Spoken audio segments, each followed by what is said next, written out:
Tem que fazer as coisas certas, eu posso errar, então voltando. Mas a reencarnação, para todos nós, a reencarnação para todos nós é uma coisa justa. Porque se nós fazemos o mal, fazemos a perversidade, nós vamos voltar. Voltar para quê? Reparar o nosso erro e fazer o bem, aprender a fazer o bem. Quando nós não aprendemos a fazer o bem, nós estamos sofrendo. Nós estamos em situação difícil. Então aí eu fico imaginando, né? Por que nasce uma criatura completamente todo paraplégico? Por que nasce uma criatura todo paraplégico? Sabe dizer? Não sabe. Você sabe dizer, meu jovem?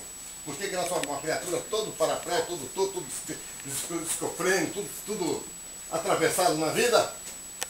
Sabe dizer? O senhor sabe dizer? Por que nasce uma pessoa todo paraplégico, todo torto? O senhor sabe dizer? É muito simples. É raciocinar. A pessoa que nasce todo torto, todo esquisitão, sem falar, está lá naquela cadeira parado, tem que alguém botar um copinho de água na boca, uma colherzinha de água.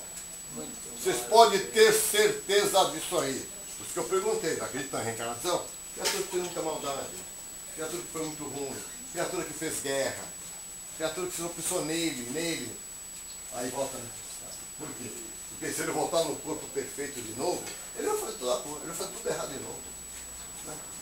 Ou pior, que ele vir com mais revolta ainda. Então Deus dá a oportunidade de ele voltar naquela situação, então alguém dá um pouquinho de água na boca, dá uma colherzinha de chá, aí naquela situação, ele não escuta, não vê? Não, ele está percebendo, está sendo bem tratado, está sendo recebido para aquela família que ele está, com todo o carinho, ele vai começar a perceber que tem alguém que cuida dele com carinho.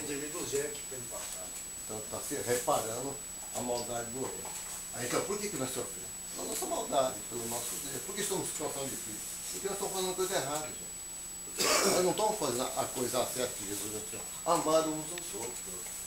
O que é amar uns aos outros? Não é amar o parente, o irmão, é amar todos. Todos somos iguais perante a Deus.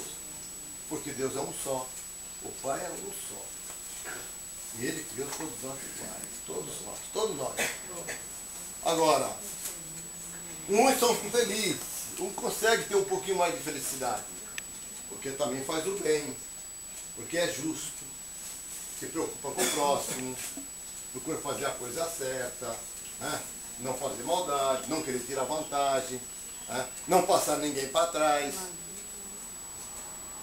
Esse consegue ter uma vida equilibrada. Mas está aqui nesse meio, hein? Está reencarnado nesse mundo aqui. Mas pô, o nosso mundo é um mundo difícil.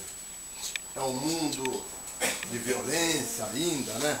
É um mundo de tanto sofrimento. Mas pode ter certeza que essa criatura está aqui, ele veio nos ensinar como nós devemos agir. Porque ele está sofrendo. Porque a criatura, quando atinge um estágio de compreensão de amor, quando ele vê a outra criatura sofrendo, ele também sofre. Porque ele vê aquela criatura sofrendo, ele quer fazer alguma coisa para tirar aquela criatura que é sofrimento, ajudar a se reerguer, e aquela criatura não consegue, né, ainda a sua transformação, a sua mudança. Então, todas as criaturas que fazem o bem sofrem, por vezes